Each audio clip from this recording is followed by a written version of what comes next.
আজকে এসেছি বেশ কিছুদিন আগের ডেলিভারি দেওয়া একটা 1.5 পাউন্ডের অরেঞ্জ ফ্লেভারের কেকের কিছু অংশের ডেকোরেশন ভিডিও নিয়ে। কেকটাকে আমি 2টা স্লাইস করে ক্রিম কোট করে নিয়ে এখন ফাইনাল ফিনিশিং করে নিচ্ছি।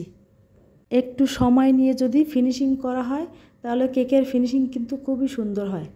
আর ক্রিমটা যদি সুন্দরভাবে বিট করা হয় তাহলেও ফিনিশিংটা খুব সুন্দর হয়। এখানে আমি 40 গ্রাম হুইপ ক্রিম আর 80 গ্রাম হোয়াইট চকলেট দিয়ে একটা চকলেট গার্নাশ বানিয়ে নিয়েছি। এর ভিতরে সামান্য একটু অরেঞ্জ ফ্রুট কালার দিয়েছি।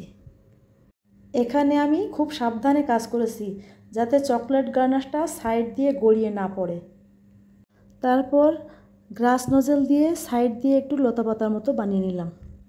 এই ধরনের ডিজাইনগুলা যে কোনো কালার করলে খুব সুন্দর লাগে। যদি এখানে আমি রেড কালার ফুল দিই সেটাও সুন্দর লাগে। যে কোনো কালারের ক্রিম দিয়ে এই ধরনের ডিজাইন খুব ভালো লাগে। যে আপুটা অর্ডার দিয়েছিল সে এই ডিজাইন এই কালার সব কিছুই কিন্তু বলে দিয়েছিল। মাঝে মাঝে কি মনে হয় জানেন, মাঝে মাঝে মনে হয় যে এত কাজ থাকতে বেকিংয়ের কাজটা কেন বেছে নিলাম।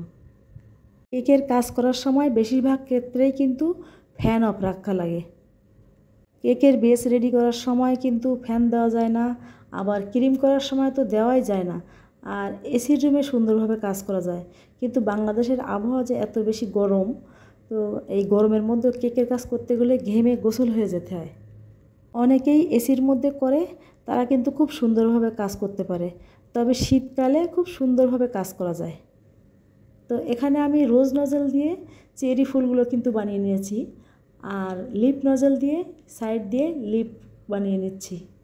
আপুটা যে ডিজাইনটা দিয়েছিল তার থেকে একটু আলাদা হয়েছে, কারণ আমি নিজের ইচ্ছা মতো লিপগুলো দিয়ে নিয়েছি। এখানে প্রত্যেকটা মানুষের কিন্তু কোনো না কোনো বিষয়ের উপর ঝোঁক থাকে, ভালো লাগা থাকে। তো বেকিংয়ের কাজের প্রতি আমার একটা অন্যরকম ভালো লাগা কাজ করে। আর এই জন্যই তো দিনের বেলা ছোট ছোট বাচ্চা নিয়ে কাজ করতে পারি না, রাতের বেলা করি। বেশিরভাগ মানুষ আমাকে বলে তুমি কিভাবে পারো 3টা বাচ্চা নিয়ে। তো আসলে ইচ্ছা থাকলে উপায় হয়, বা ভালো লাগা থাকলে সেটা কিন্তু করা যায়। শুধুমাত্র ইচ্ছা থাকলে হবে না, অনেক বেশি ভালো লাগা কাজ করতে হবে, তাহলে সেই কাজটা কিন্তু করা সম্ভব। এই কেকটা হয়তো রাতে কয়েক মিনিটের মধ্যেই কেটে ফেলা হবে, কিন্তু এই মুহূর্তটা, এই ভালোবাসা দিয়ে বানানো সময়টা, সেটা থাকবে ছবিতে, মনে আর গল্পে। একটা কেক মানে শুধু চিনি আর ময়দা না, এটা মানে স্মৃতি, হাসি, ভালোবাসা আর একটা ছোট্ট হ্যাপি বার্থডে। দেখছেন, এই দেখেন কেকের লুকটা কিন্তু আস্তে আস্তে চেঞ্জ হয়ে যাচ্ছে। প্রথম প্রথম কেমন জানি মনে হচ্ছিল ফুলগুলো হয়নি, কিন্তু ফুলগুলো উপর থেকে যখন ভিডিওটা নেওয়া হয়েছে দেখেন ফুলগুলো কিন্তু খুব একটা খারাপ হয়নি, ভালোই হয়েছে।